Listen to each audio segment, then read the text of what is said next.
दुश्मन को अपनी जान कहते हैं, मोहब्बत की इसी मिट्टी को हिंदुस्तान कहते हैं, हिंदुस्तान कहते हैं। जो दुनिया में सुनाई दे उसे कहते हैं खामोशी, जो आंखों से दिखाई दे उसे तूफान कहते हैं। जो ये दीवारों के सुरांग है साहब, ये जो दीवारों के सुरांग है, चाइना, अमेरिका, पाकिस्तान जैसे साजिशों का हिस्सा है, मगर इसे हम अपने घर का रोशनदान कहते हैं, मगर हम कहते हैं। परम सम्माननीय मुख्य अतिथि, आदरणीय अध्यक्ष महोदय एवं सम्मानित मंच और आज के इस कार्यक्रम में उपस्थित सभी गणमान्य नागरिकों, मैं सरोज राठौड़ गणतंत्र दिवस के इस पावन पर्व के दिन आप सभी के साथ हमारे विचार मैं आप सभी को साझा करना चाहूंगी। आजादी, आजादी का असली मतलब वही लोग समझ सकते हैं जिसने कभी गुलामी की हो। हम तो सौभाग्यशाली हैं कि हमने स्वतंत्र भारत में जन्म लिया है। यूं तो आजादी की लो 1857 में ही जल चुकी थी, जो 1947 में हमारे देश को आजाद करवा लाई। प्राचीन, मध्यकालीन और वर्तमान भारत जैसे उदाहरणों से स्पष्ट करना चाहूंगी कि जब हम फिरंगियों के फेरे में फंस गए थे तो रंग दे बसंती चोला की एक आवाज पर टोलों के टोले उमड़ आए थे और उनके वंदे मातरम के नारों से उनके खून में आने वाला 5 डिग्री का तूफान अंग्रेजी शासकों की जड़ों में तूफान ला देते थे। लोग मर जाते थे, मिट जाते थे, फांसी सट जाते थे, वो भी अपनी देशभक्ति साबित कर रहे होते थे, क्योंकि उस दौर की देशभक्ति की कसौटी थी उनके बाद 62, 65 और 71 के युद्धों में होने वाला सुहाग गवा देने वाली वो औरत, जबकि घर की हालत ये हो जाया करती थी कि मांग का सिंदूर गया, प्यार भी भरपूर गया, नन्हे बच्चों की नन्हे बच्चों की लंगोटियां चली गई, छोटे छोटे बेटियों की छोटियां चली गई, बोले जाते हैं ना कोटेशन, तो भेज दीजिए। भाई की पढ़ाई गई, बाप की कमाई गई, एक ऐसा विस्फोट हुआ कि पता ही नहीं चला, पूरे जिस्म की कई बोटियां चली गई। आपके लिए तो एक आदमी मरा है साहब, आपके लिए तो एक आदमी मरा है, लेकिन मेरे घर की तो रोटियां ही चली गई, मेरे घर की तो रोटियां ही चली गई। वाले हालात पैदा होने के बावजूद भी एक माँ अपने बेटे को सरहद पर दुश्मनों की धज्जियां उड़ाने के लिए भेज देती थी और उसे पत्र लिखकर उसे ये भेजा करती थी कि बेटा मेरे ना घबरा जाना, 1 इंच भी पीछे ना हट जाना, चाहे 1 इंच कट जाना, चाहे 1 इंच कट जाना।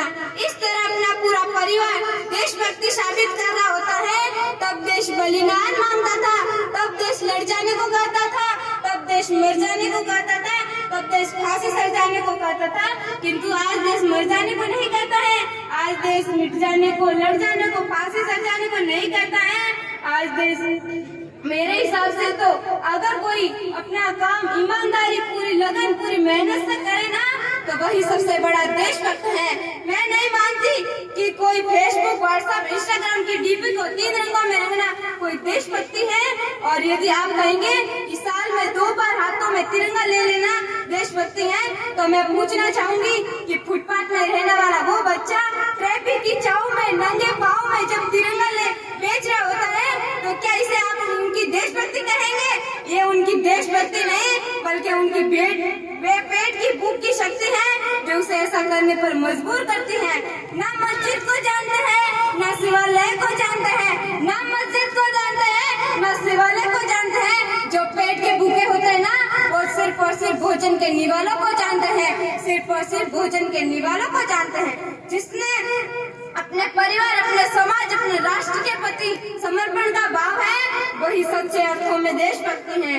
और हर देशद्रोही के मन में आने वाला तूफान है सच्ची देशभक्ति, ताकि हर देशद्रोही ये समझ सके, अगर तू परिंदा है तो ये आसमान तेरा है, अगर तू दरिंदा है तो ये शमशान तेरा है, अगर भाईचारे से जीना है तो जी इस जमीन पर, वरना ये कब्र भी तेरी है और ये कब्रिस्तान भी तेरा है और ये कब्रिस्तान भी तेरा है। लेकिन एक देशद्रोही से ज्यादा एक देशभक्ति की तब आहत होती है जब एक बेटा अपने बूढ़े माँ बाप को वृद्धाश्रम की चौखट पर छोड़ आता है।